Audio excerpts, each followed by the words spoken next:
Matapos ang mahabang sagutan kahapon sa plenaryo, pasaringan naman ngayong araw sina Senate President Pro Tempore Panfilo Lacson at Senator Rodante Marcoleta. Unang nagsalita si Senator Lacson na puno lang daw siya kaya pinatulan niya kahapon si Marcoleta. Enough is enough. I have to respond. So, yun.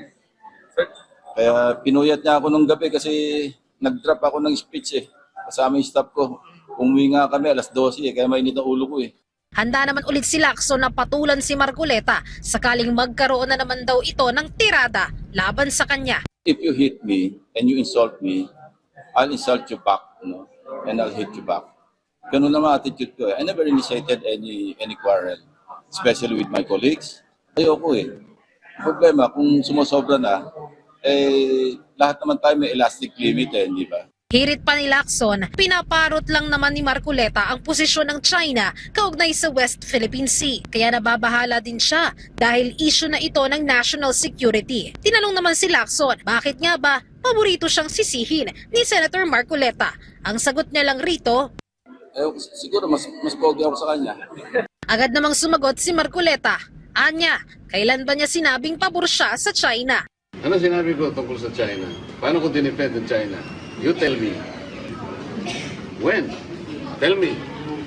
May sinabi ko, pabor sa China? When? When? Kiniit din ni Marcoleta, sana mag-focus na lang sa issue hinggil sa investigasyon sa sinabi ng ex-Marines na mali-maletang pera umanong inihatid sa mga politiko. Kung ang gagawin nila ay puro lang hit ng hit ng hit, okay lang sa akin. Sawang-sawa na ako sa hit na yan eh. Hindi na ako tinatablan yan eh. Pero wag natin kakalimutan ng taong bayan.